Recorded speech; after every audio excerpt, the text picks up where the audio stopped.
네, 우리 사랑하는 동성교회 성도 여러분, 한 주 동안 평안하셨는지요? 갑작스런 코로나19로 지금 심각 상황으로 불가피하게 2주간 우리 온라인 영상 예배로 드리게 되었습니다. 너무나 안타까운 상황이지만 서울시와 그리고 또 본교단 총회에서도 협조를 요청해 왔고, 그래서 모든 종교기관이 모두가 다 이 협조문이 전달이 되었습니다. 이번 기회를 통해 가지고 더욱더 개인적으로 하나님께 더 가까이 나가는 그런 영적인 좋은 시간들이 되었으면 좋겠습니다. 우리 시간 영상 예배를 드리시는 우리 동성교회 모든 성도님들 한 분 한 분 진심으로 사랑하고 축복합니다. 이 시간 몸과 마음을 다하여 하나님이 가장 기뻐하는 예배의 자리로 나아가도록 하겠습니다. 우리 다 함께 묵상하며 예배 가운데로 나아가도록 하겠습니다.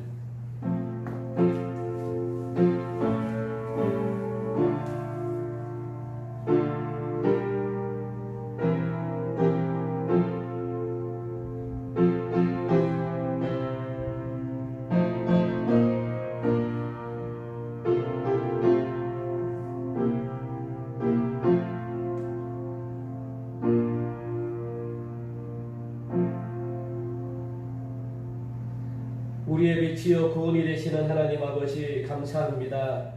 세상에서 방황하며 고달픈 인생길을 걸어가던 저희들이 오늘 주일을 맞이하여 주님께서 베풀어 주실 은혜를 사모하며 성전으로 또 각 가정에서 예배를 드리게 하심을 감사합니다. 주님께 나온 사랑하는 자녀들 초막 속에 비밀히 지켜주시고 주님의 장막에 거하면서 참된 평안과 안식을 누리게 하여 주옵소서. 우리를 구원하시려고 십자가를 지신 예수님의 이름으로 기원하옵나이다. 아멘. 우리 시간 찬송 43장 부르시겠습니다. 찬송 43장입니다. 즐겁게 하시갈 날 아름답고 좋은 날 내 마음을 평게 하니 즐겁고 기쁜 날 이 날에 천하 만민 다 보좌 앞에서 참되신 살인체 다 찬송 부르네. 이 날의 하늘에서 새 양식 내리네. 성회로 모이라고 종소리 울리네. 복음의 밝은 빛은 온 세상 비치며 또 영생 물이 흘러 시원케 하시네. 이 주일 지킴으로 새 일에 입어서 영원히 쉬는 곳에 다 올라가시나. 성령의 찬미하고 성자와도 성령 참되신 삼위일체 다 찬송 부르세. 아멘. 사도신경 신앙 고백 드리겠습니다. 나는 전능하신 아버지 하나님 천지의 창조주를 믿습니다. 나는 그의 유일하신 아들 우리 주 예수 그리스도를 믿습니다. 그는 성령으로 잉태되어 동정녀 마리아에게서 나시고 본디오 빌라도에게 고난을 받아 십자가에 못 박혀 죽으시고 장사된 지 사흘 만에 죽은 자 가운데서 다시 살아나셨으며 하늘에 오르시어 전능하신 아버지 하나님 우편에 앉아 계시다가 거기로부터 살아있는 자와 죽은 자를 심판하러 오십니다. 나는 성령을 믿으며 거룩한 공교제와 성도의 교제와 죄를 용서받는 것과 몸의 부활과 영생을 믿습니다. 아멘. 성시교도 교동문 35번 시편 84편입니다. 성시교도 교동문 35번 시편 84편 말씀입니다.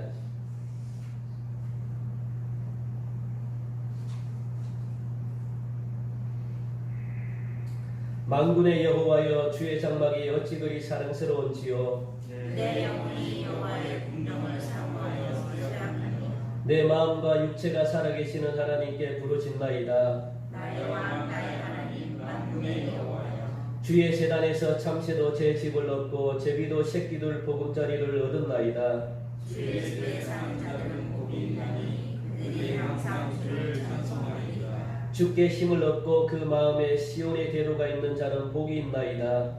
그들이 눈물 골짜기로 들어갈 때에 그곳에 많은 샘이 있을 것이며 이른 비가 복을 채워주나이다. 주의 궁정에서 하늘이 다른 스스로의 손날보다 나은지 악인의 장막에 사는 것보다 내 하나님의 성전 문지기로 있는 것이 좋사오니. 만군의 여호와여, 주의 의지하는 자는 복이 있나이다. 아멘. 우리 찬송 445장 부르시겠습니다. 445장입니다.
주여, 나의 모든 소원이 주 앞에 있사오며 나의 탄식이 주 앞에 감추이지 아니하나이다. 속히 나를 도우소서. 주 나의 구원이시여. 영광과 권능, 지혜와 존귀 하나님, 그 크고 광대하신 이름을 이 시간 높이며 찬양드립니다. 지난 한 주간도 힘들고 어려운 상황 속에서 주의 사랑하는 백성들을 지켜 보호하여 주시고 오늘 복되고 거룩한 주일에 주의 전으로 인도해 주심을 감사드립니다. 코로나19 확산으로 이 시간 모든 성도가 함께 모여 예배 드리지 못하는 안타까운 상황입니다. 비록 각 처소에서 영상으로 예배 드리지만 온 마음을 다해 신령과 진정으로 예배 드리게 하옵소서. 예배를 통해 주님의 그 세미한 음성을 듣게 하시고 지치고 상한 심령들이 새롭게 회복되는 크신 은총을 베풀어 주시옵소서. 우리의 삶 가운데에 여호와 하나님의 그 선하심을 경험하며 맛보아 알기를 소원합니다. 원수까지도 사랑하신 우리 주님처럼 우리의 원수 악인까지도 주의 사랑으로 품으며 중보기도로 여호와의 종의 사명을 감당하는 저희가 되게 하여 주옵소서. 하나님의 정의와 공의가 이 땅에 반드시 세워짐을 끝까지 신뢰하게 하시고 잠잠히 여호와를 바라보는 우리 성도가 되게 하여 주시옵소서. 사랑의 하나님, 지난 44년 동안 주의 몸된 동성교회를 지금까지 인도해 주신 하나님 은혜 감사드립니다. 예수 그리스도의 그 십자가의 사랑을 전하며 복음 사역을 잘 감당하는 복된 교회가 되게 하여 주옵소서. 날마다 하나님 말씀을 묵상하며 깨닫고 순종케 하시고 하나님 주신 은사대로 맡겨주신 직분을 잘 감당케 하옵소서. 가정과 교회에서 예배가 살아있게 하시고 말씀과 기도로 잘 양육되며 전도와 사역으로 모범적인 전통을 아름답게 세우는 복된 교회 또 복된 가정이 되게 하여 주옵소서. 군부대 이전 등 변하는 이 지역 가운데 하나님의 교회가 바르게 세워져서 이제 나눔과 구원 축복의 통로로 크게 쓰임받는 복된 교회가 되게 하여 주옵소서. 특별히 질병으로 아파하는 사랑하는 성도들 주여 이 시간 친히 만나주시고 위로하여 주옵소서. 모든 질병이 온전히 치유되고 참 평강을 누릴 수 있도록 주여 종 베풀어 주시옵소서. 코로나19 상황 가운데 우리 성도들의 믿음이 약해지지 않게 하여 주시고 더욱더 영육이 강건케 하시며 우리의 영성이 더욱 회복되는 크신 은혜가 있게 하여 주옵소서. 자비 하나님, 하나님의 주권과 창조 질서를 인정하지 않고 창조주 하나님을 경외하지 않고 불순종했던 우리나라 대한민국의 죄악을 우리의 죄로 고백하며 회개합니다. 주여 불쌍히 여겨 주옵소서. 용서하여 주옵소서. 이제는 하나님의 창조 질서에 순종하며 하나님을 경외하는 이 나라 이 민족 되게 하여 주옵소서. 코로나19가 더 이상 확산되지 않도록 주여 막아 주옵시고 치료제와 백신도 속히 개발되어 이제 우리의 일상이 온전히 회복되게 하시고 마음껏 하나님을 예배하고 찬양하며 하나님만 경외하고 세계 열방의 복음을 전하는 제사장의 국가로 크게 쓰임받는 복된 민족, 복된 나라 되게 하여 주옵소서. 소망의 주님, 이 시간도 하나님의 귀한 말씀 전해주실 박중목 목사님 주의 크신 권능으로 붙들어 주시고 하나님의 말씀이 선포될 때에 우리의 영과 육이 회복되며 예수 그리스도의 사랑과 진리로 가득 채워지는 은혜의 시간이 되게 하여 주옵소서. 몸된 교회를 사랑하며 여러 모양으로 헌신하는 사랑하는 성도들 주여 기억하여 주옵소서. 이 시간 이 모든 말씀 우리의 간구와 소원을 유면치 않고 도우시는 예수 그리스도의 이름으로 간절히 기도합니다. 아멘.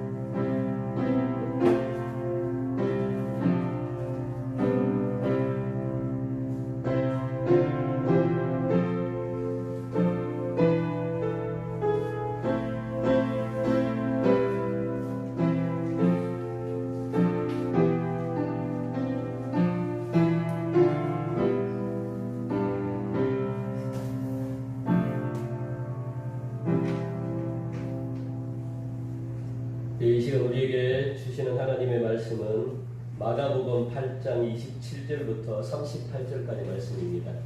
마가복음 8장 27절부터 38절까지 말씀입니다. 신약 67면입니다. 마가복음 8장 27절부터 38절까지 말씀을 우리 교독하시겠습니다. 마가복음 8장 27절부터 38절까지 신약 67면입니다.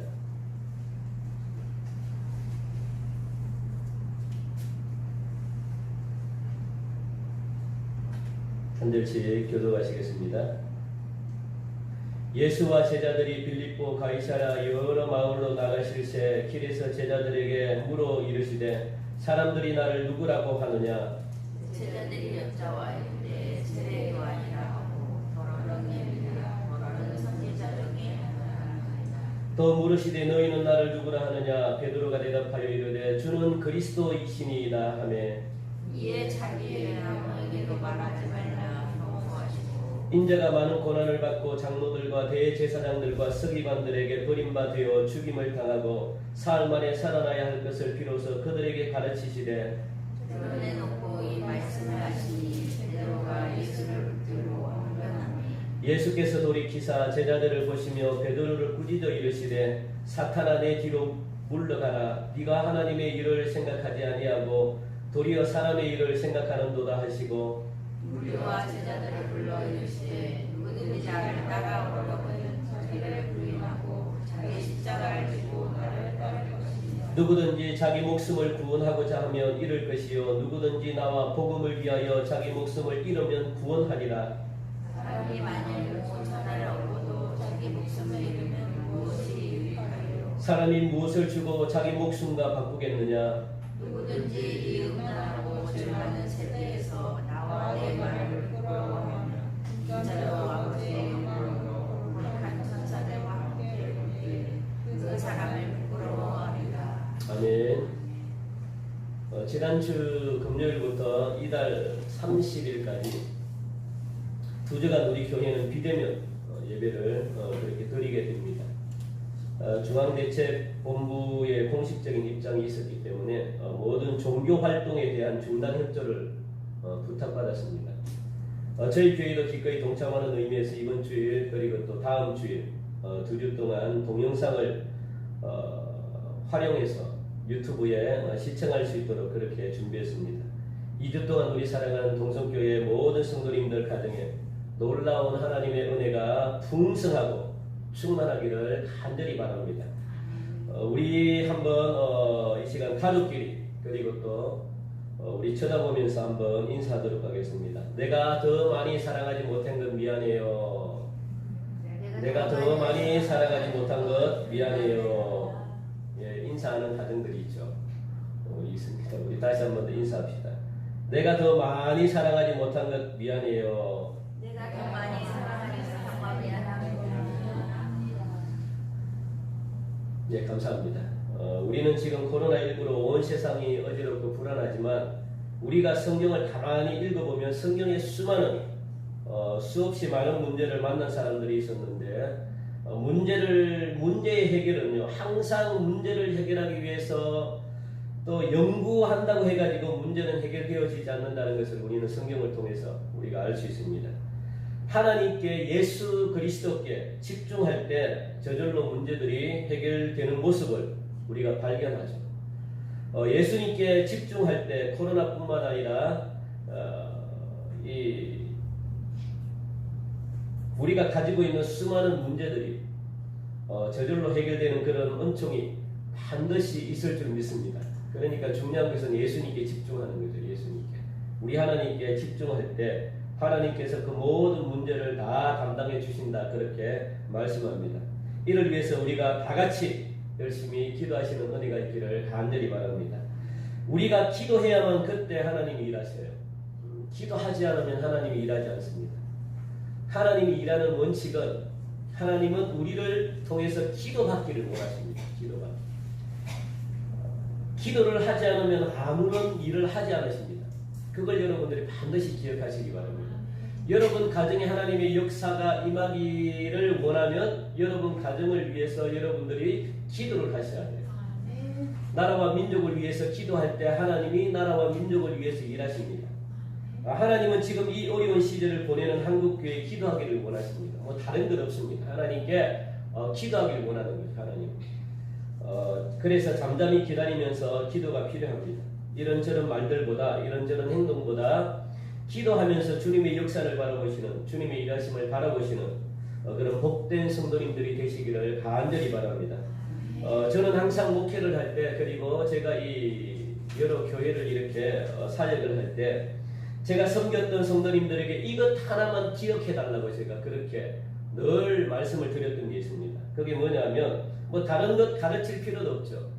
뭐 다른 것 여러분들이 기억할 필요도 없습니다. 뭐 제 이름 석자 기억할 필요도 없죠. 그것은 뭐냐면 십자가의 은혜입니다. 십자가의 은혜.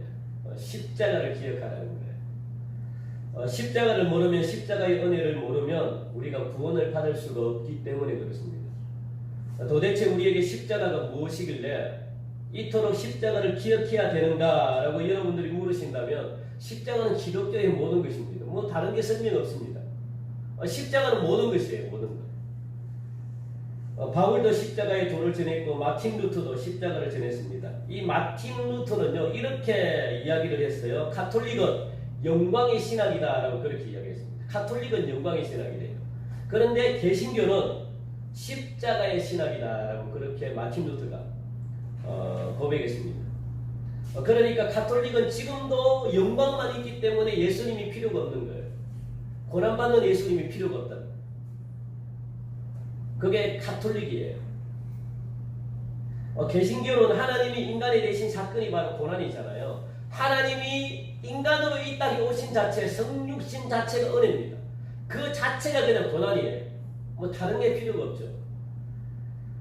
그러니까 이 성육신 사건은 우리와 공감하기 때문에 이루어진 거예요. 하나님이 되셔가지고 하나님이 되신데도 불구하고 인간의 고통을 친히 몸소 겪었다는 거예요. 그게 개신교입니다. 그게 기독교입니다. 사실 십자가는 영광과 낭만적이다. 뭐 이것과는 거리가 굉장히 멀잖아요. 그래서 저는 한국교회 성도들이 정말로 십자가를 알고 한국교회 성도들이 정말 이 십자가를 많은 목회자들이 강단에서 설교를 했다면 지금 1천만 명이나 되는 그리스도인들이 있답니다. 그런데 1천만이나 되는 1,000만 명이나 되는 그 그리스도인 모두가 진짜일까? 그리고 1,000만 명이나 되는 그리스도인들이 생겨날까? 모르겠습니다. 그도 그럴 것이 십자가는 너무도 비참해요. 그리고 십자가는 뭐라고 설명할 수 없을 정도로 리얼하고 처절한 그런 역사적인 사건이 십자가입니다. 이 사실을 알면요 아무도 십자가를 지려고 안 하죠. 왜냐하면 기독교 자체가 십자가인데 함부로 내가 예수님의 제자라고 이야기를 할 수 있겠습니까? 이 사실을 알면 못한다고요. 그래서 성경에 보니까 그 길로 가려고 하는 사람이 별로 없대요. 다들 영광만 누리려고 하는 거죠. 그래서 모두들 다 진짜가 아니더라는 거예요. 진짜. 이 1,000만 명이나 되는 모든 그리스도인들이 다 진짜냐? 그렇지 않다는 거예요. 제가 예수님이 당한 이 십자가 사건이 어떤 것인지 여러분들 구체적으로 제가 한번 정말 구체적으로 제가 말씀을 드릴게요. 그리고 이 말씀을 듣고 여러분들이 판단하시기 바랍니다. 와, 내가 과연 진짜일까? 내가 과연 가짜일까? 내 자신을 한번 돌아보는 그런 귀한 시간이 되기를 바랍니다. 내가 정말 십자가를 지고 따를 것인지 한번 여러분들 고민해 보시기 바랍니다. 십자가 사용 제도는요, 페니키아 사람들이 만들어낸 겁니다. 그들은 사람을 죽이는 방법으로 창으로 찌르는 방법, 끓는 기름 속에 넣는 방법, 돌로 쳐가지고 죽이는 방법, 목을 조르고 물에 빠뜨리고 불에 태우는 온갖 방법을 다 사용해 봤대요. 그런데 너무 빨리 사람이 죽는 겁니다. 사람이 너무 빨리 죽어요. 그래서 죄수들을 갖다가 천천히 차곡하게 죽이는 방법이 없을까 해서 고안해낸 게 십자가입니다. 십자가처럼. 이 방법은 많은 대중들이 보는 앞에서 충분히 수치를 당하게 하고 또 일반 백성들을 경고하는 그런 효과도 함께 누렸던 것이죠. 이 방법은 지금 북한에도 그대로 사용하고 있습니다. 이게 뭐냐면 공개재판이에요. 공개재판. 사람들을 갖다가 이 불안에 떨게 하고 그리고 경고도 하고 그리고 얼마나 처참하게 죽이는지 모릅니다. 뭐 돌로 때려 죽일 수도 있고 뭐 이렇게 패서 죽일 수도 있고 그리고 이런 십자가 처형 방법을 로마인들이 지금 배워가지고 노예들과 식민지 나라의 반역자들에게만 사용했다는 거예요. 로마인들에게는 절대로 사용하지 않습니다. 그래서 유대인인 이 예수님은 십자가의 처형을 당한 반면에 이 로마 시민권을 가진 이 사도 바울은 그냥 교수형 못 매달아 죽은 거죠. 교수형의 체험 그런 일들이 있잖아요. 그리고 십자가를 지고 가는 방법에는 두 가지가 있습니다. 우리가 십자가를 지고 내 십자가를 지고 따르라 그러잖아요. 내 십자가를 지고. 그런데 십자가를 지고 가는 방법에는 두 가지가 있어요. 하나는 사형수가 처음부터 자기가 달린 십자가를 지고 사형장까지 가는 거예요. 그러니까 이 십자가 있죠, 십자가. 이 십자가 가로대, 세로대가 있어요. 이걸 갖다가 그냥 처음에 이 십자가를 본인이 사형장까지 지고 가는 방법이 한 가지가 있고, 또 한 가지는 지금 예수님이 지신 십자가예요. 사형장에 이미 세로 기둥이 있잖아요. 세로 기둥. 세로 기둥이 이게 한 70kg가 나가요. 이게 무게가. 이 세로 기둥을 이미 사형장에 세워놔요. 그리고 가로대 있잖아요. 가로. 이 십자가 중에 사형수는 가름대 나무만 밧줄로 묶어가지고 이 두 팔로 이렇게 끌고 가는 거죠. 사형장까지 걸어가는 방법이 있는데, 예수님의 경우는 그냥 가로막대만 치고 간 그런 경우입니다. 이 선두에는 누가 섰냐면 앞잡이가 걸어가면서 사형수의 이름과 죄상을 부격분들에게 알리고, 그 뒤에 로마 군인들이 사형수를 지키면서 형렬의 질서를 유지합니다. 마치 우리가 이 1960년대인가요? 이 박정희 군대가 이 우리나라를 장악했을 때, 그때 이 불량배라고 하는 이 조직폭력배, 한마디로 깡패들을 갖다가 다 잡아가지고 길거리 가두 행진을 하게 하잖아요. 그때가 이정재가 그때 모든 세력을 다 잡았잖아요. 이정재가 제일 앞에 앞장서고, 그리고 나머지 조직폭력배나 아니면 정치범들, 잘못 이렇게 이승만 그 대통령 시대 때 부정행위를 했던, 잘못 나라를 이끌어갔던 수많은 고위직들이 같이 이렇게 조직폭력배와 같이 사형수죠. 길거리 행진을 했다고요. 이거 보고 한 거예요. 이거 보고. 그 뒤에 군인들이 쫙 하고 사람들에게 그 죄수, 나는 이정재입니다, 나는 정치 깡패입니다, 이렇게 해서 뭐 편말을 걸고 이렇게 갔다는 거예요. 그게 얼마나 수치입니까? 예수님이 그렇게 했다는 거예요. 그래서 선두에는 앞잡이가 걸어가면서 사형수의 이름과 재상을 부역부들에게 알리고, 그 뒤에 로마 군인들이 사형수를 지키면서 행렬의 질서를 유지하며 죄인들과 함께 이렇게 걸어갔다는 겁니다. 그 뒤로 예수님과 두 강도가 맨발에 피투성이가 되어가지고 십자가 가름대를 짊어지고 그렇게 걸어가고, 그 뒤로 밧줄, 사다리, 못, 망치, 명패 등을 든 사람들이 따라가요. 그리고 십자가 나무 이 가름대 있잖아요. 가름대 길이는 1m 80 정도 돼요. 1m 80. 그러니 제 키보다 한 이 손보다 더 크죠. 굉장히 큰 거죠. 1m 80. 무게, 두께는 한 12cm 정도가 되는 두께입니다. 12cm 같으면 한 이 정도, 이 정도 되죠. 이 정도. 그리고 무게는 약 40kg가 나가요.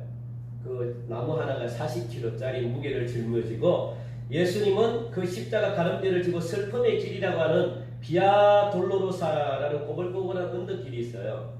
골고다까지 올라가는데 그 거리가 약 1200보, 별로 안 되죠. 1200보. 그러니까 600m 정도가 돼요. 그 골고다까지 올라가는데 이 가름대를 지고 600m 같으면 보통 사람들은요, 길도 아니에요. 왜냐면 웃으면서 걸어갈 수 있는 길인데, 이 길이 얼마나 고통스러운지 모릅니다. 그리고 골고다 언덕에는 한 3m 50 정도 되는 이 바위산으로 둘러싸여 있어요. 바위산으로 되어 있는 한 3m 50 정도 되는 바위산인데, 보통 일반인이 생각하면 별로 멀지 않은 길 정도라고 생각하기 쉽습니다. 그런데 예수님의 경우는요, 그렇지 않아요. 우리가 그렇게 짧게 생각하는 그 길을 예수님은 십자가를 지고 비아 돌로로사라고 이야기하잖아요. 그 길을 가다가 너무 힘들어가지고 600m밖에 안 되는데, 너무 힘들어가지고 예수님이 멈춘 곳이 14곳이나 14곳의 군대에서 예수님이 쉬셨대요. 너무 막 힘들어가지고 중간에 또 멈추고 또 걸어가다가 또 멈추고, 그게 14군데나 됩니다. 그래서 성지순례하는 분들이 그 길을 따라가지고 예수님의 그 길을 멈춘 길이라고 해서 14군데를 표시하고 그 길을 따라가가지고 묵상하며 울면서 다시 한 번 더 믿음을 되새기는 그런 일들이 많죠. 여러분들 한번 다녀와 보세요. 저도 못 가봤는데 비아 돌로로사, 그리고 골고다 언덕까지 올라가는데 14군데를 표시했습니다. 그러니까 한 70m씩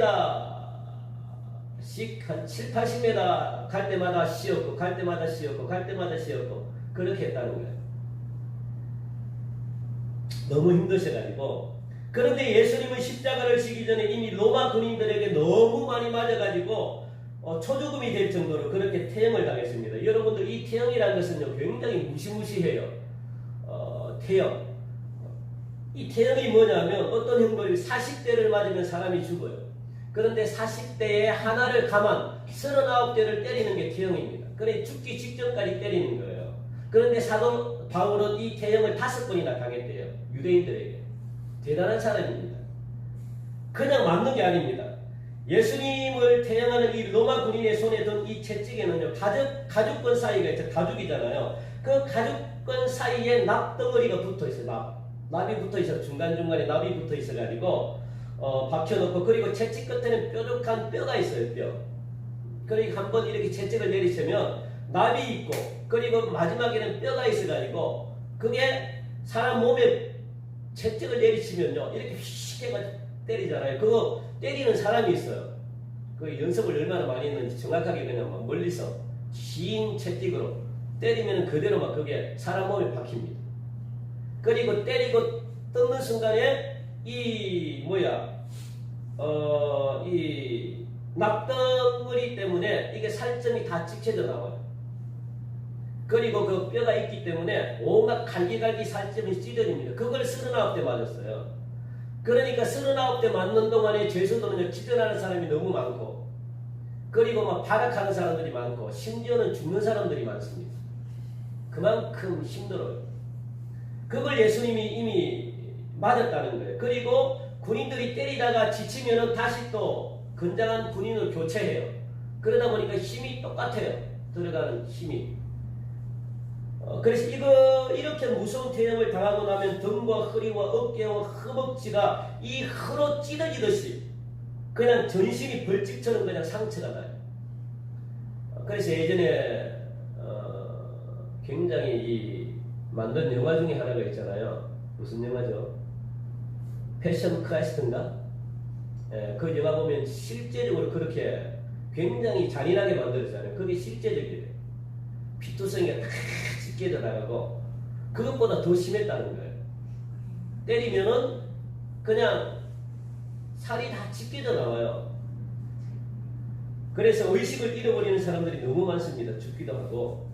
예수님은 이런 무서운 태형을 맞고 초죽음이 된 상태에서 십자가 가늠대를 지고 600m도 안 되는, 600m 정도 되는 그걸 14번이나 쉬면서 너무나 얼마나 힘들었겠습니까?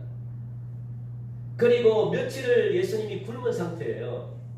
밤새도록 신문도 당하고 채찍도 맞고 기력이 세한 때라 그 무거운 십자가 가늠대는요 지고갈 수 없는 그런 굉장히 힘든 지경에 예수님이 있는 상태에서 십자가를 졌다는 거예요. 그러자 로마 군정이 옆에 따라가면서 그 광경을 지켜보던 이 구레네 시몬이라는 건장한 청년 하나를 붙잡아가 대신 십자가를 지게 하는 거죠. 너무 힘드니까 예수님이 가다가 쓰러지고 하니까 그냥 옆에 있는 길가에 있는 이 건장한 청년 한 명을 붙들어가지고 네가 대신 짊어져. 그래가지고 그 사람이 구레네 시몬입니다. 그렇게 골고다라는 십자가 체험장에 도착하면 백부장이 기다리고 있어요. 그리고 지휘 아래 십자가 체험이 시작됩니다. 로마 군인은 십자가 형태를 땅에 누이고, 그죠? 그러니까 먼저 이 가름대를 이 세로 나무 막대가 이미 박혀져 있어요. 세워져 있고, 그리고 예수님을 갖다가 그 세로대에 끌어당겨가지고 십자가 형태에 눕히고, 그리고 팔을 양쪽으로 잡아당겨가지고 무릎으로 막 눌러요. 팔을 갖다가 이 무릎으로 눌러버리죠.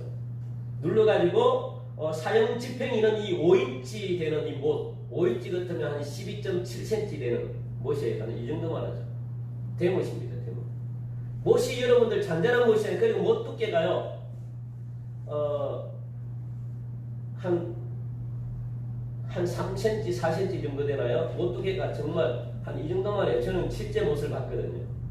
한 이 정도만 해요. 그러니까 쇠파이프처럼 그래요. 한 뚜껑 한 이 정도만 해요. 못 두께가. 하고 한 이 정도 크기. 이걸 갖다가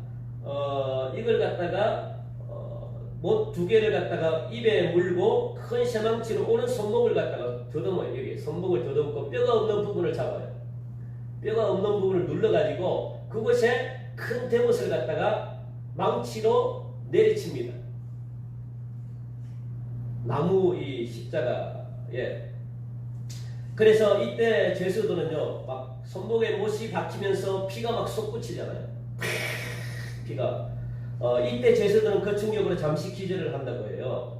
그리고 같은 방법으로 왼쪽 손목에도 못을 박은 후에 그 십자가 가름대를 이렇게 세우고는 이미 세워놓은 세로 기둥으로 끌고 가가지고 밑에서 그냥 이렇게 막 끌어올려가지고 십자가형 중간 부분에 발을 맞춰 놓습니다. 그리고는 가름대를 목과 밧줄로 고정시키고 명패를 그 위에 붙이고 그 다음에 군인 두 사람이 예수님의 두 발목을 갖다가 서로 포개요. 이렇게 발목을 포개입니다. 발목을 이렇게 되겠죠. 이렇게 포개고 그 위에 한 번 더 못을 갖다가 고정시키게끔 위에서부터 여기서부터 못을 박아버리는 거예요. 이렇게 돼 있으면 못을 갖다가 한 번에 그냥 팍 박아버려요. 움직이지 못하게끔. 그때 그 충격이 너무 힘들어가지고 또 한 번 기절한다고 합니다. 피가 막 솟구치죠.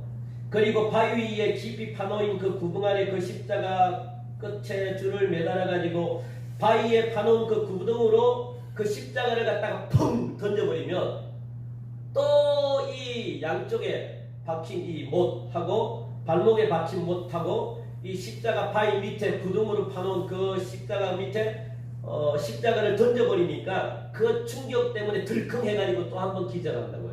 그러니까 사형선은 십자가 사형을 3번 기절한다고요. 3번. 이게 쉽지 않습니다. 굉장히 고통스럽죠. 십자가에 달리게 되면요, 그동안 쏟은 피로 인해 가지고 심한 갈증으로 고통을 당하게 된대요.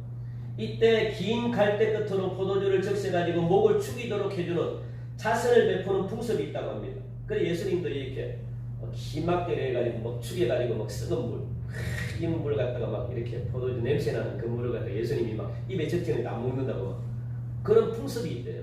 그렇게 적셔가지고 그게 자비를 베푼다고 그렇게 하는 풍습이래요. 그런데 십자가에 달리게 되면요, 3, 4일 동안 숨이 끊어지지 않는데요. 길게는 한 일주일 혹은 보름까지 가는 사람들도 있습니다. 얼마나 고통스러울까. 죽고 싶어도 죽을 수가 없는 거죠. 그런데 예수님은 우리 시간으로 오전 9시 십자가에 달려가지고 오후 3시에 돌아가셨으니까 6시간 만에 숨을 거두게 돼요. 예수님이 당한 십자가 처형은요, 가장 고통스러운 그런 죽음이었을 뿐만 아니라 노예가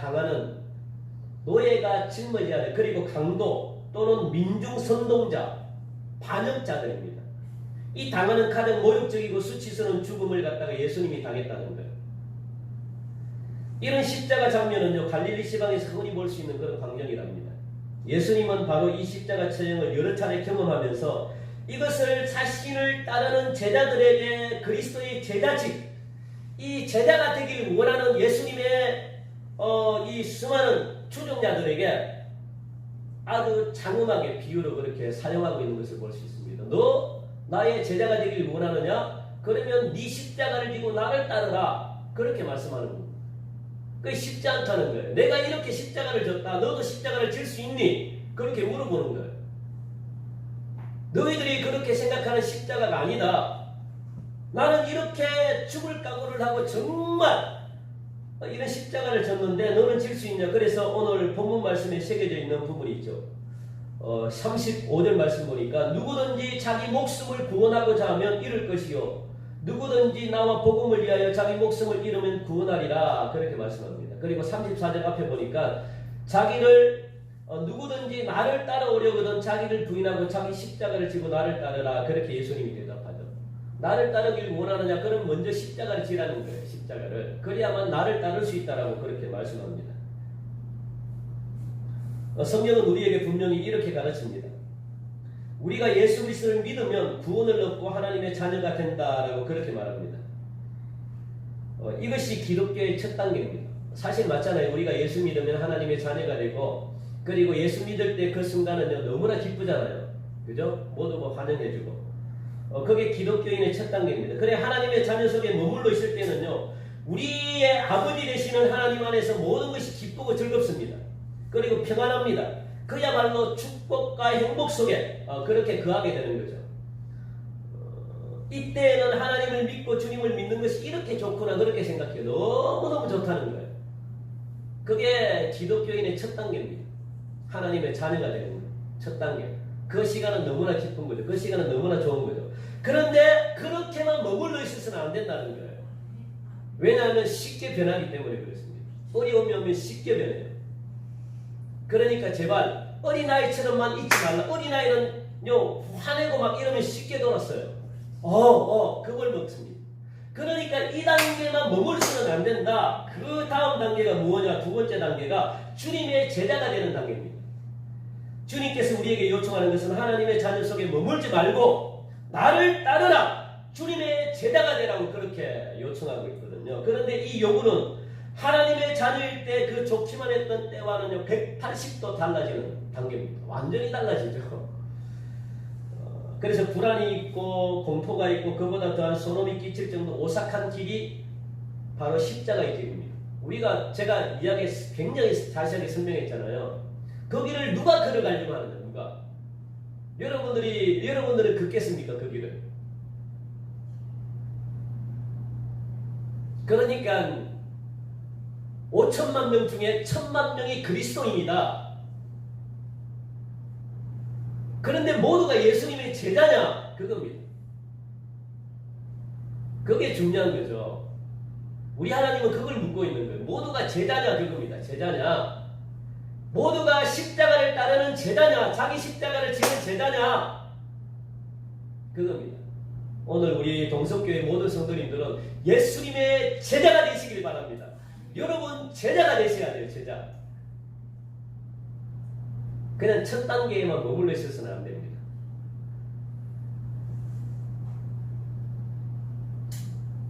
그래서 왜냐하면 십자가를 지고 따르는 길이기 때문에 힘들어요.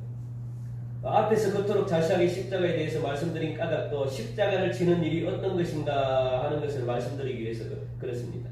예수님을 따른다는 것, 주님의 제자가 된다는 것은요, 어린아이가 아버지의 손을 잡고 그냥 막 놀이공원에 막 가는 것처럼 웃으면서 놀러가는 그런 것과는 전혀 차원이 달라요.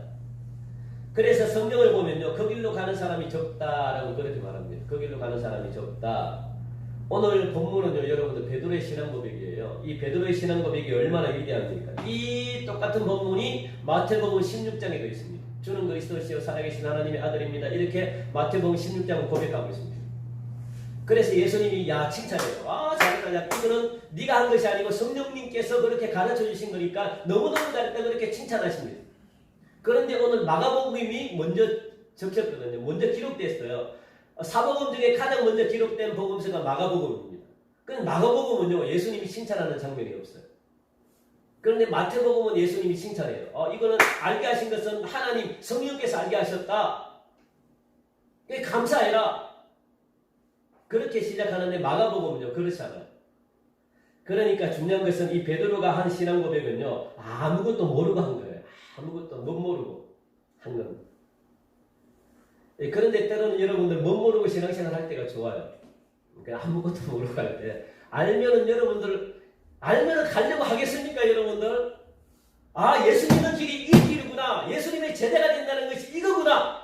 라고 여러분들이 알면은 가려고 하겠습니까? 그게 아브라함과 똑같다는 거예요. 아브라함도요, 몰랐으니까 간다고 했죠. 알면 그 길이 얼마나 어렵고 배신당하고 그 길이 막 이렇게 싸움만 일어나고 그런 곳이라면 가겠습니까? 그냥 모르고 그냥 갔다는 거예요. 모르고. 가라 그러니까 예 알겠습니다 하고 그냥 무대뽀로 그냥 갔는 게 나중에 후대에 믿음의 선조라고 일컬음 받는 그런 칭찬을 들었다는 거예요. 그러니까 다 하려고 하면 힘듭니다. 여러분. 그러니까 모를 때 신앙 고백을 빨리 여러분들도 해버려야 돼요. 모를 때. 그래야 되지. 알면요 신앙 고백이 안 나와요. 나올 수가 있을까요? 나오기 힘들죠. 그래서 십자가가 이토록 무섭다는 걸 알면은 지려고 하겠습니까? 힘들죠. 예수님이 12명도 다 떠났다는 거예요. 그러니까 그 십자가가 무섭기 때문에 알고 보니까 예수님이 저런 길을 가니까 저게 무서우니까 다 떠났어요. 예수님 제자들도 실패했습니다. 베드로도 주님을 그리스도, 이 메시아로 고백을 했는데 이 메시아라고 고백이 무슨 의미가 있는가 몰랐다는 거예요. 이 메시아라는 고백이 무슨 의미가 있는지, 그냥 우리들처럼 메시아를 통해 가지고 예수님을 통해 가지고 하나님을 통해 가지고 내가 출세 좀 하려고 그러고 내가 성공의 길을 꿈꾸고 있었다는 그런 말인 거죠. 내가 이렇게 고백한 것은 내가 영광만 누리겠다는 거예요. 하나님을 믿음으로 말미암아 내가 복만 받고 내가 하나님을 믿음으로 말미암아 그냥 내가 편안하게 살려고 하는 그런 마음이 저와 여러분들에게 있지 않은가. 1천만이나 되는 그리스도인들이 기독교인들이 그런 마음은 있지 않은가. 고난의 길은 가기 싫어하고 영광의 길로만 가려고 하는 그런 마음으로 예수님을 믿지는 않는가. 베드로도 충분히 그랬다는 거예요. 왜? 예수님이 왕이 될 거라는 걸 알기 때문에. 어쨌든 본문 31절 말씀 보니까요. 베드로의 신앙 고백이 있잖아요.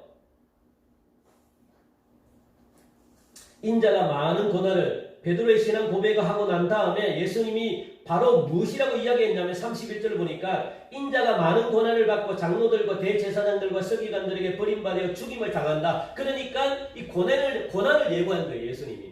베드로가 고백한 뒤에 고백하자마자 칭찬을 해주지 않고 내가 이런 고난을 당할 텐데 내가 이런 고난을 당하고 내가 죽임을 당할 텐데 그래도 신앙 고백을 할 거냐? 그래도 나를 따를 거냐? 이겁니다.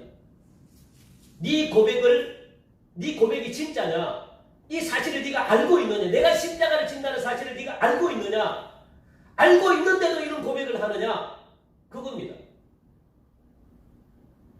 그리고 중요한 것은요. 뒤에 보니까 사흘 만에 살아나야 할 것을 말해줘요. 고난도 받고 내가 죽임을 당하는 것도 말씀하는데 뒤에 보니까 사흘 만에 내가 다시 살아난다. 부활한다는 거예요. 이것도 같이 동시에 말해주고 있습니다. 예수님은. 중요한 거죠. 그런데 베드로는요. 사흘 만에 다시 살아난다는 이 소리는 안 들려요. 그리고 무엇만 들립니까? 예수님이 죽는다는 소식을 들리거든요. 십자가에 진다. 돌아간다. 그러니까 자신이 생각했던 기대와 그리고 생각했던 것들이 완전히 무너지는 거예요. 완전히 다른 거예요. 그래서 베드로가 32절 말씀 보니까 드러내놓고 이 말씀을 하시니 베드로가 예수를 붙들고 항변했대요. 항변했다는 것은 예수님을 꾸짖었다는 거예요. 감히 베드로가 예수님을 꾸짖어요. 예수님이 하려고 하는 일을 갖다가 베드로가 그렇게 할 수 없습니다. 나를 위해서라도 그렇게 할 수 없습니다. 그거잖아요. 솔직히. 예수님을 꾸짖었다는 것은 예수님 절대로 그렇게 할 수 없습니다. 예수님이 원하는 대로 내가 내버려 두지 않을 겁니다. 자기가 원하는 길로 예수님이 가야 됩니다. 왜요? 자기가 성공해야 되거든요. 자기가 출세해야 되거든요. 자기가 복을 받아야 되는데 예수님이 죽는다고 하니까 그렇게 할 수 없다는 거예요. 여기 베드로의 본 마음이 나옵니다. 이게 진정한 신앙 고백입니까? 아니라는 거예요. 예수님은 이 마음을 알고 지금 이야기하는 거죠. 그래서 예수님이 33절 중요한 말씀이죠. 우리 같이 한번 읽어보세요. 33절 시작. 예수께서 돌이키사 제자들을 보시며 베드로를 꾸짖어 이르시되 사탄아 내 뒤로 물러가라. 네가 하나님의 일을 생각하지 않고 도리어 사람의 일을 생각하는도다. 아멘. 그러면서 계속해서 33절 계속해서 34절 말씀하시죠. 무리와 제자들을 불러 이르시되 누구든지 나를 따르려거든 자기를 부인하고 자기 십자가를 지고 나를 따를 것이니라. 무슨 말씀입니까? 예수님께서 인류를 구원하기 위해서 고난과 죽음의 길, 즉 십자가의 길을 가는 것이 하나님의 일이라는 거예요. 하나님의 뜻이라는 거예요. 예수님이 십자가에 죽는 길이 하나님의 뜻이라는 거예요. 하나님의 일을 나는 하겠다는 거예요.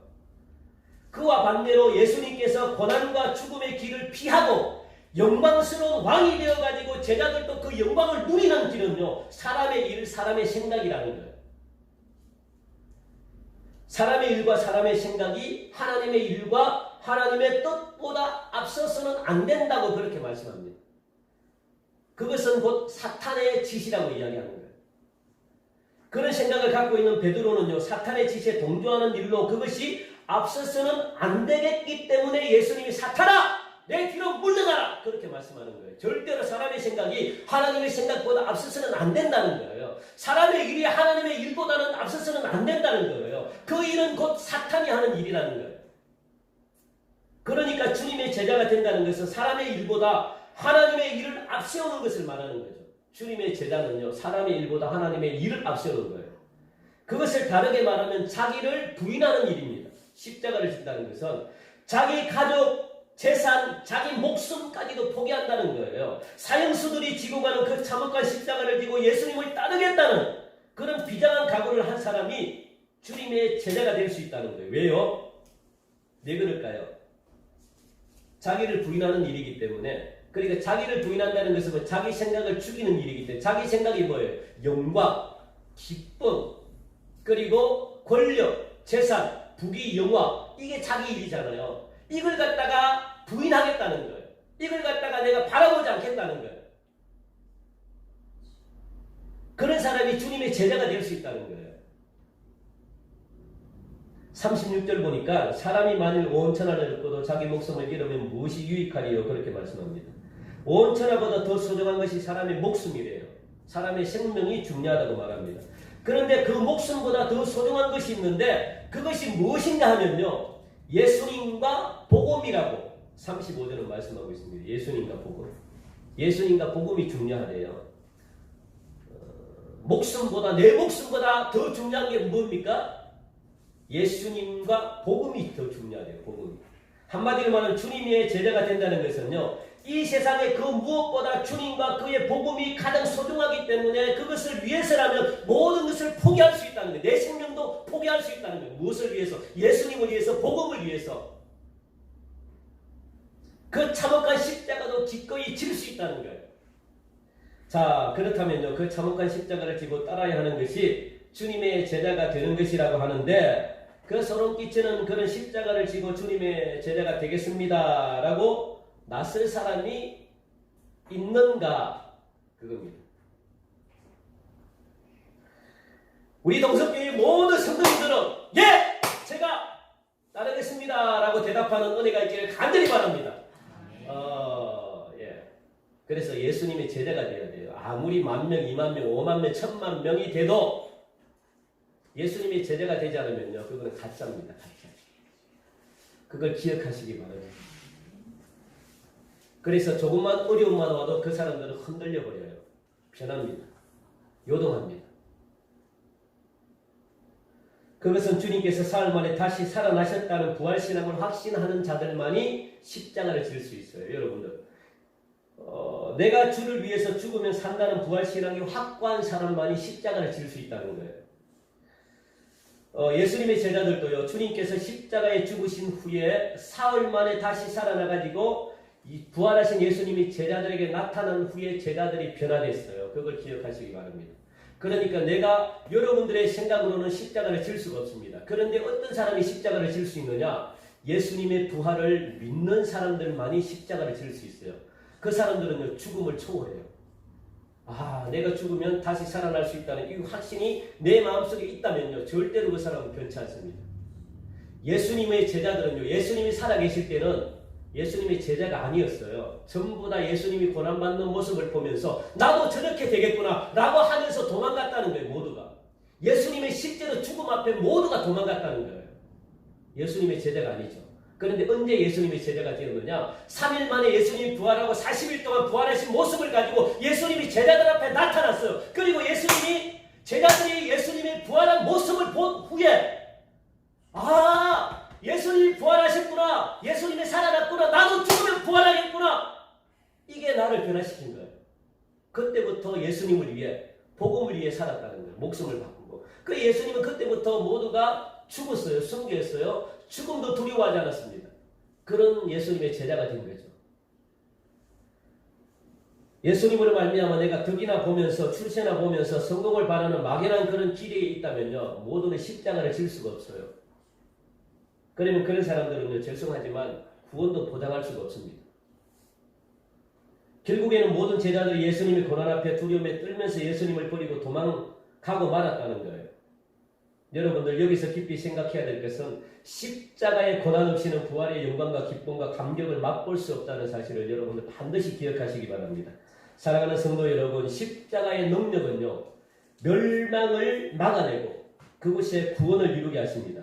십자가의 능력이 여러분들 얼마나 위대한지 제가 한 예를 들어 설명하고 제가 마치겠습니다. 북한에서 김일성은요 자신을 하나님으로 우상화하려고 모든 교회를 없애버렸어요. 김일성은 기독교를 너무 잘하는 사람입니다. 왜냐하면 모태신앙이기 때문에 태어날 때부터. 그리고 이 가정에서 김일성은요 어떻게 하나님이 성도들이 어떻게 변화되는지 모습을 너무나 잘 알아요. 그리고 성도들이 어떻게 하나님을 우상화 절대시하는지도 너무나 잘 압니다. 왜냐하면 배웠기 때문에. 그래서 그 원리를 그대로 북한에 이용을 해요. 그래서 자신이 하나님이라고 우상화를 만듭니다. 그러다가 갑자기 평양에 교회를 짓자고 공산당회에 이야기를 해요. 왜냐하면 본인이 교회를 다 없애놓고 또 본인이 교회를 짓자고 합니다. 그래서 어디다 교회를 건축했는가 하면 본인이 어릴 때 다녔던 평양 만경대 구역에 봉숙교회를 지으라고 명령합니다. 그래서 하나도 교회가 없던 북한의 최초의 교회가 생겨요. 봉숙교회입니다. 그것이 바로 1988년도에 생깁니다. 88년도에 무슨 일이 일어났습니까? 남한에 88 올림픽이 일어났어요. 88 올림픽을 했습니다.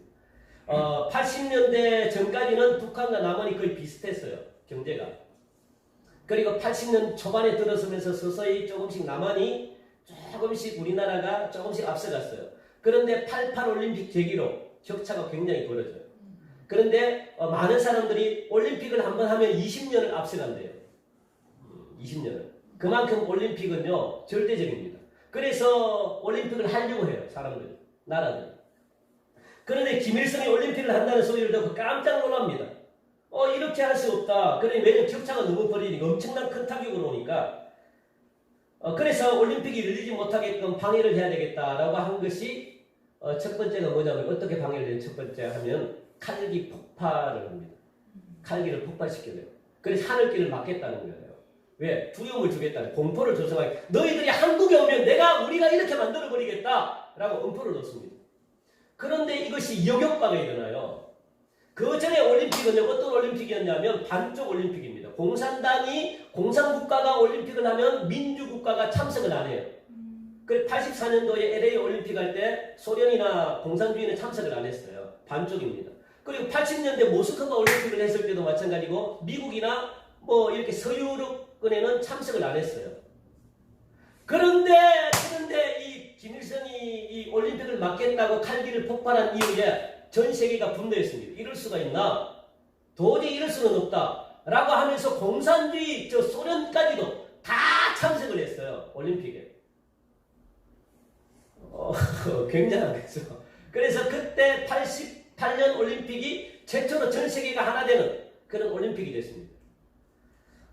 그래서 도저히 이 김일성은요, 88 올림픽을 막지 못한다면 우리가 그에 버금가는 뭔가를 개최를 해야 되겠다라고 해서 1년 뒤에 평양에 무슨 대회를 하느냐, 북한의 세계 청년 학생 축전이라는 그런 행사를 합니다. 그래서 전 세계의 청년들을 갖다가 오라고 초청장을 보내요. 그런데 전 세계의 청년들이 그 초청장을 받고 내가 평양에 내가 이 축제에 참석하겠다라고 한 학생들이 무려 7만 명이나 돼요. 7만 명. 여기저기서 참석하죠. 그런데 70% 80%가 유럽 국가입니다. 그리고 남미 국가예요. 여러분들 잘 기억하시기 바랍니다. 유럽과 남미는 어떤 나라입니까? 유럽은 기독교 국가예요. 그리고 남미는 대부분 다 가톨릭입니다. 그래서 이들이 오면 평양이라는 곳이 어떤 곳이에요? 한국에, 이 코리아에 평양 대부흥이 얼마나 놀라운 역사가 일어났습니까? 그래서 모두가 이 유럽 사람들이 오면 가장 먼저 찾는 것이 어딜까요? 교회입니다. 한번 교회를 한번 보자. 교회가 한국에 이렇게 막 크게 부흥했는데, 그래서 김일성이 생각한 게 빨리 교회를 지어라. 교회를 지어라. 그래서 교회를 지은 교회가 봉숙교회, 그리고 칠골교회, 그리고 장충성당 세 군데를 지었습니다. 교회를 짓고 이제 김일성은요, 목사와 성도들도 있어야 되잖아요. 그러니까 당에서 뽑은 목사를 파송해요. 그리고 가짜 성도들을 주일마다 예배 배치시킵니다. 이 가짜 성도들은요, 봉숙교회 근처에 사는 사람들로 그야말로 이 김일성 주체 사상으로 완전히 무장한 핵심 노동당원들이 절대로 변할 수 없는 그런 핵심 당원들을 가짜 성도로, 가짜 신도로 앉혀놨어요. 지금도 그 가짜 신도들이 있어요. 왜냐하면 봉숙교회라고 하는 데는 유럽 사람들이 많이 오기 때문에 예배 드릴 수 있게끔 지금도 일요일만, 주일만 되면 문을 열어놔요. 그리고 한국 사람들이 한 번씩 이렇게 가면 같이 예배 드릴 수 있게끔 그렇게 해놓죠. 그래서 여기서 가짜 신도들, 가짜 성도들을 채워놓고 주일 예배를 드리고 하는 과정에서 실제로 그들은 가짜로 예배를 드려요. 이게 행사로 예배를 드립니다. 김일성이 그렇게 했기 때문에 우리도 예배를 드린다는 이 모습을 그래서 찬양을 하고 이 가짜 성도들이 매일 주일마다 가짜로 예배를 드리는데 그래도 찬양을 배워요. 찬양을 배우고 찬양대 우리 장로님 나중에 안 되죠? 돼요. 하면 실제로 찬양대원들도요 찬양을 잘해요. 그리고 앉아서 막 찬양을 하고 그리고 앉아서 이렇게 예배를 드리고 매주일마다 성경과 찬송을 부르다 보면 자신도 모르게 기독교가 머리에 들어갈 수 있다고 판단을 하는 거예요. 누가? 김일성이가. 왜냐하면 기독교에 대해서 잘 알기 때문에. 우리 한번 이 유튜브에 있는 영상인데 우리 한번 볼까요? 혹시 어떻게 예배를 드리는지 이런 거 깜짝 놀랍니다. 찬양 한국교회 찬양대보다 더 잘해요. 한번 볼까요? 뭐 있나요? 뭐 예배 드리는 모습이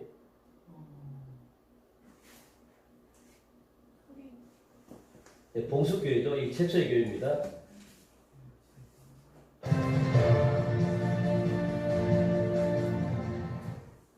CTS 광학특별 취재 마지막 시간입니다.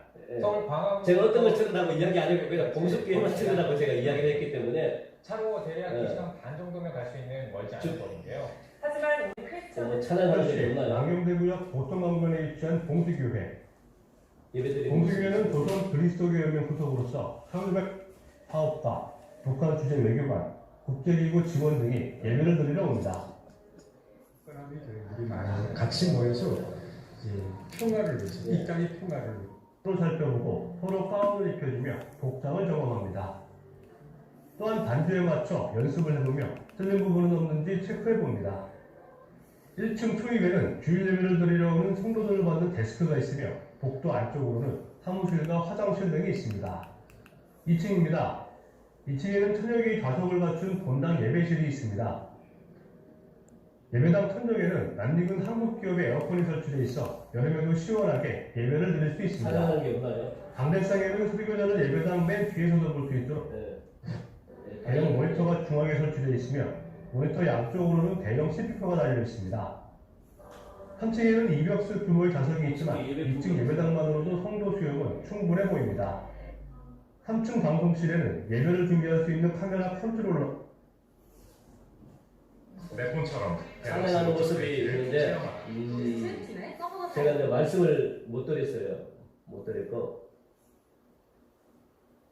요거 한번 여기 선대 그게 한번 들어보실래요?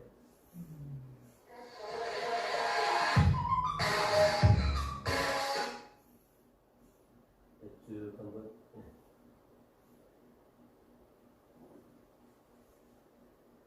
쭉 한번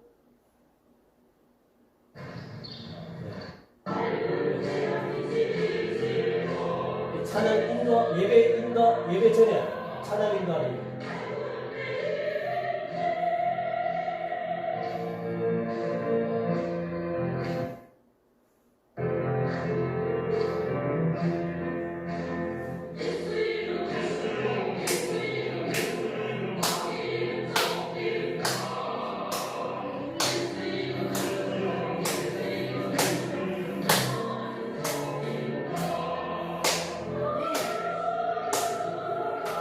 네, 그만합시다. 그만. 이게 우리가 예배 들어가기 전에 찬양 우리 앞에서 하잖아요. 찬양인도 그겁니다. 예배 들어가기 전에 여러분 이분들이 가짜일까요, 진짜일까요? 가짜로 진짜로 변할 것 같아 오래되면.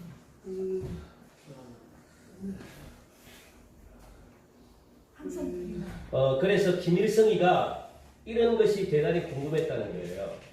이렇게 계속 예배를 드리다가 머리에서 주체 사상이 빠지고 성경이 들어가지 않을까, 과연 가짜들이 믿을까 안 믿을까 테스트를 한 거예요.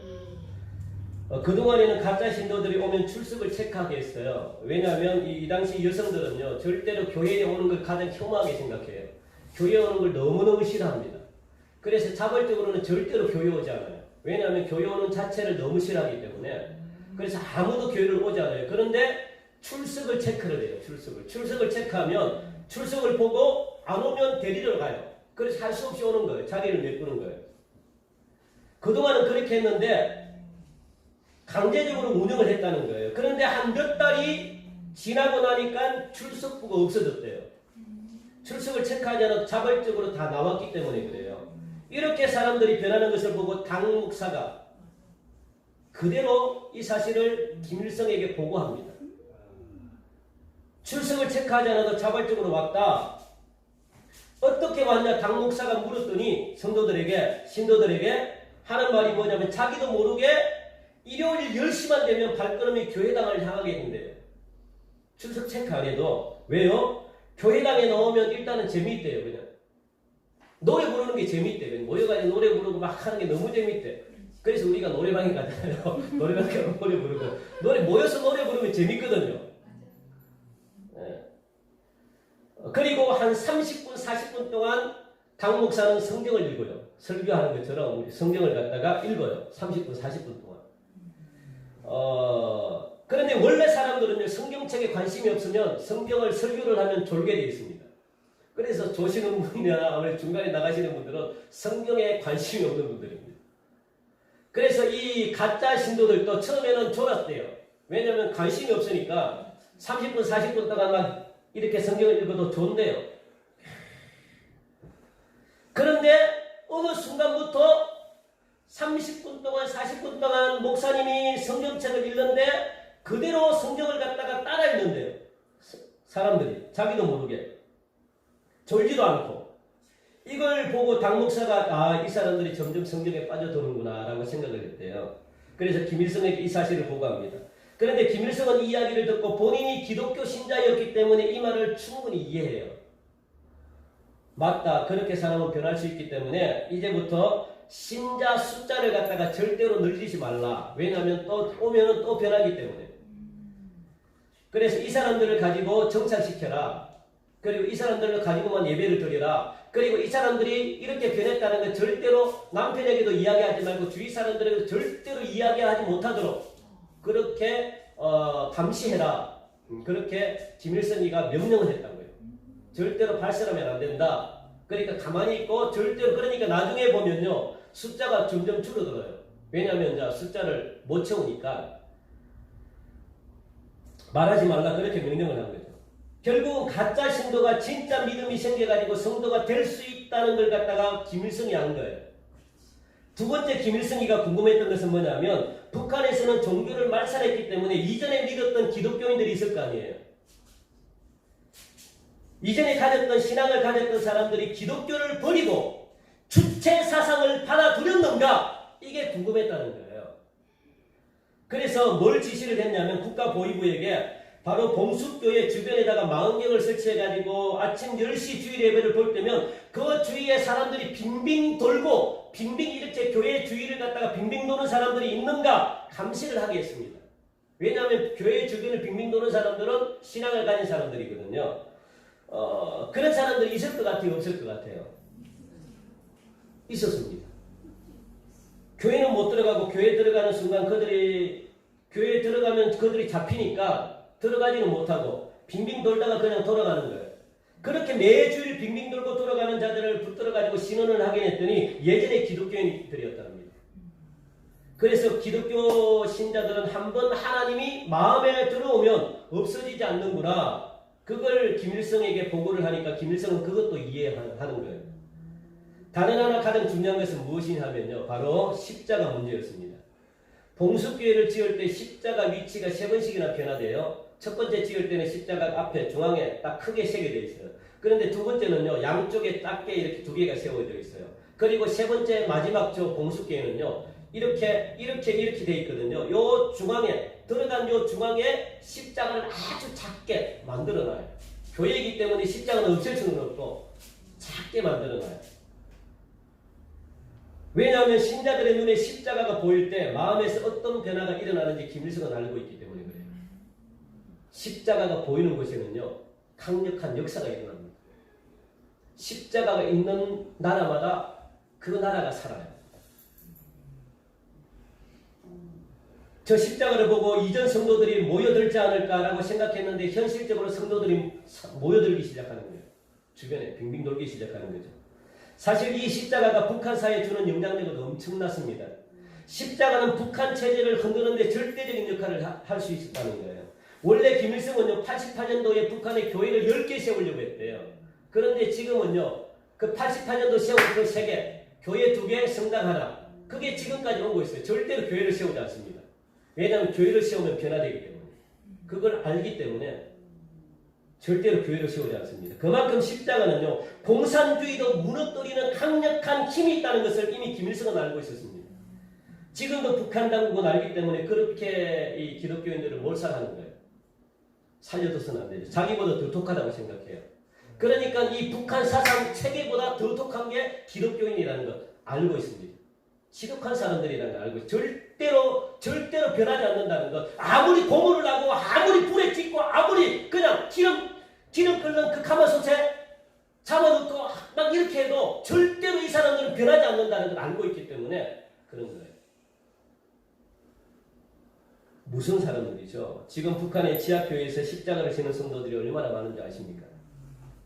목숨 걸고 십자가를 지는 성도들이 너무 많습니다. 목숨을 바꾸면서도 예수님을 부인하지 않습니다. 그게 진짜 성도라는 거예요. 진짜 성도.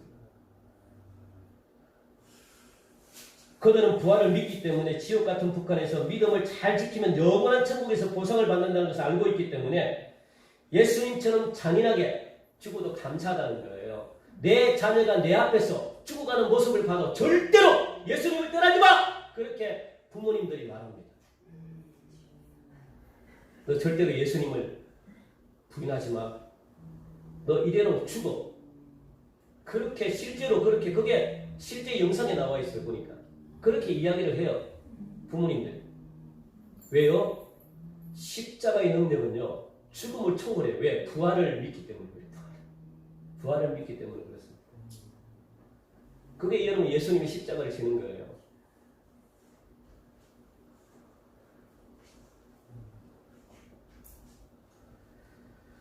지금 우리는 코로나19라는 이 빌미로 온갖 교회가 조롱을 받으면 조롱을 당한다고 그렇게 생각이 들죠. 만약에 이게 교회가 핍박을 당한다고 생각하면, 이게 교회가 핍박이라고 생각하면요,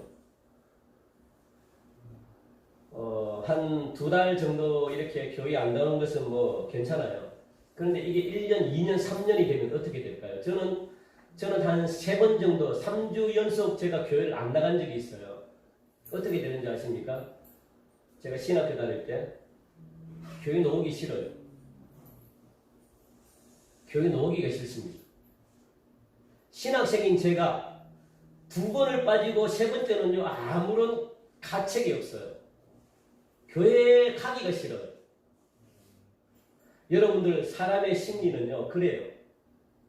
2번 이상 빠지면 2번째까지는 그래도 양심의 가책이 있는데 3번째는 가책이 없어져요. 우리가 우리가 신앙 포기하기는 쉬운데 신앙생활을 막 이렇게 믿음을 갖기는 너무너무 힘들어요. 그 믿음을 회복하기가. 우리가 지금 뭘 어떻게 하자는 건 아니죠. 지금 우리나라가 전 세계가 어려운 이때에 하나님은 우리를 통해 가지고 기도하기를 원하십니다. 하나님은. 여러분 기도하기를 원하십니다.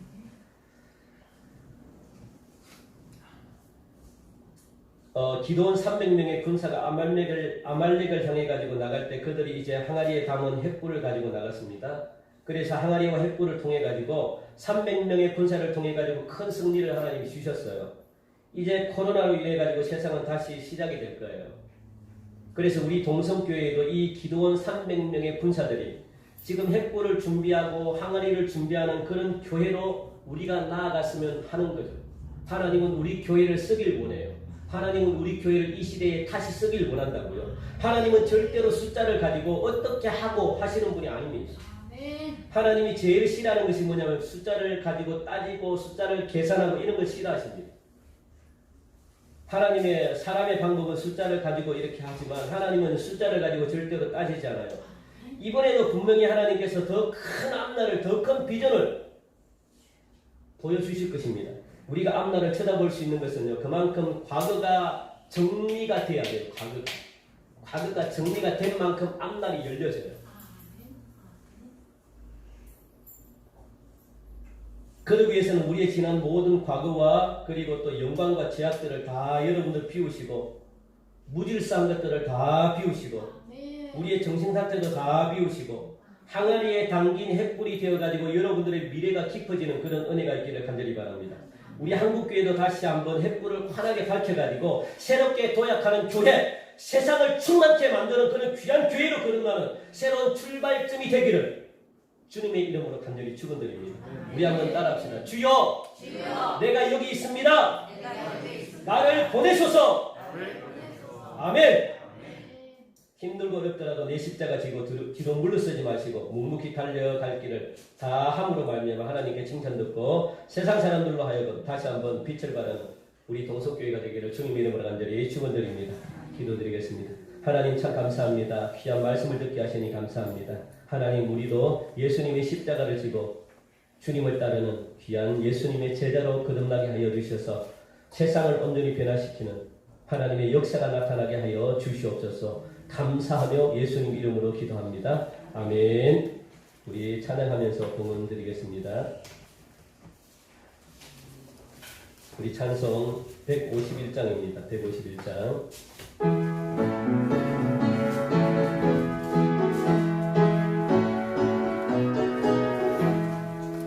만왕의 왕대 주께서 왜 고쳐당했나.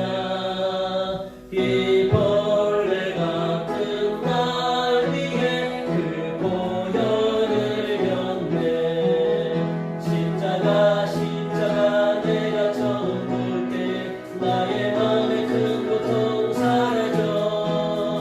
오늘 믿고서 내 눈 밝았네. 참 내 기쁨 영원한 3절입니다. 늘 부르는 그는 다 갚을 수 없네. 나 주님께 몸 바쳐서 주의 일 힘쓰리. 십자가 내가 처음 볼 때 나의 마음에 큰 고통 사라져. 오늘 믿고서 내 눈 밝았네. 참 내 기쁨 영원하노라. 아멘. 교회 소식 몇 가지 알려드리겠습니다. 이번 주일과 다음 주일 우리가 영상 예배로 그렇게 비대면 예배로 그렇게 전환합니다. 주중에 드리는 새벽기도, 수요기도, 금요기도는 개인 기도로 그렇게 대체합니다. 여러분들 그걸 기억하시고 이번 기회로 말미암아 우리가 개인적으로 하나님의 전에 나와서 기도하는 금식으로도 기도해도 괜찮습니다. 한 주 동안은 정말 우리가 함께 금식하면서 나라와 민족을 위해서 그렇게 기도하는 시간을 갖도록 하겠습니다. 1대1 제자 양육 성경 공부 신청서 받습니다. 우리 9월 둘째 주부터 하겠습니다. 9월 첫째 주는 우리가 준비하고 9월 둘째 주부터 우리가 할 테니까 기억하시고, 그리고 온라인 화상 채팅 여러분들 구역마다 이번 기회에 많이 활용했으면 좋겠습니다. 활용하셔서 구역 식구들 안부도 물어보시고 신앙도 점검하시고, 그리고 설교 우리 유튜브 들어가셔 동성교회 예장통합적 김포공항을 클릭하시면 우리가 시청할 수 있습니다. 11시 주일마다 이번 주 다음 주는 유튜브로 우리가 예배를 드릴 텐데 여러분들 모두 지금 듣고 계시는 모든 분들도 동성교회 우리 김포공항을 쳐서 클릭하시면 지금까지 했던 설교 우리가 다 들을 수 있고요. 하반기 사역 안내 생활면 참조해 주시고, 이번 주 청소 1, 2 구역입니다. 여러분들 기억하셔서 그렇게 해주시기 바랍니다. 우리 다 함께 일어나셔서 우리 파송찬송 우리 함께 부르도록 하겠습니다. 635장입니다. 635장.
하나님 너무너무 감사합니다.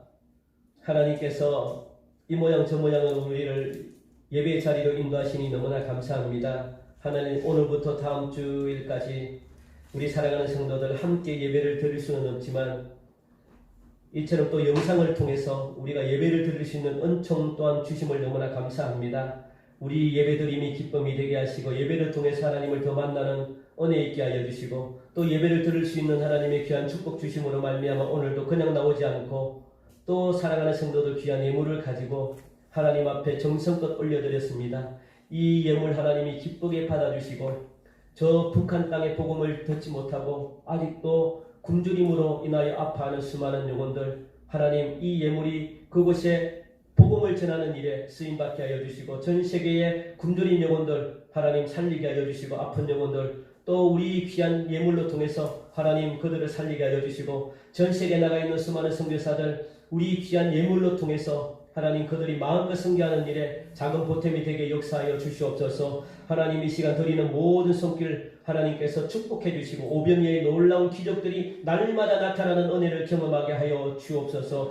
하나님 특별히 오늘도 물질 때문에 고민하는 심령들 가진 마음 올려드리오니 기쁘게 받아주시고 부족함이 없도록 맑은 물과 푸른 초장으로 인도하여 주옵소서. 특별히 오늘도 여전히 육체의 질병으로 고통받고 경제적인 어려움과 영적인 침체에 힘들어하며 가정의 문제와 자녀의 문제와 사업장의 어려움 생각하지 못했던 여러 가지 일들로 인하여 괴로워하는 모든 영혼들 성령께서 만져 주시옵소서. 회복의 역사가 있게 하여 주시옵소서. 믿음대로 되게 하여 주시고 십자가의 능력으로 말미암아 모든 것들이 회복되는 역사가 있게 하여 주시옵소서. 믿음대로 되게 하여 주옵소서. 감사합니다. 하나님 영광 나타내게 하여 주옵소서. 지금은 우리 주 예수 그리스도의 은혜와 하나님의 무한하신 사랑하심과 성령님의 이로 충만 역사하심이 오늘 이 시간 십자가의 능력이 죽은 자도 살리고 허물어져 있는 나라도 살리는 놀라운 역사가 있음을 주여 믿사오니 하나님 오늘도 이 말씀을 듣고 하나님 돌아가는 사랑하는 성도들 그리고 또 영상을 통해서 하나님의 말씀을 듣는 사랑하는 성도들 위해 가정 위에 그리고 또 교회와 이 나라 이 민족 이 한국 땅 위에 지금으로부터 영원토록 함께하여 주기를 간절히 축원하옵나이다. 아멘.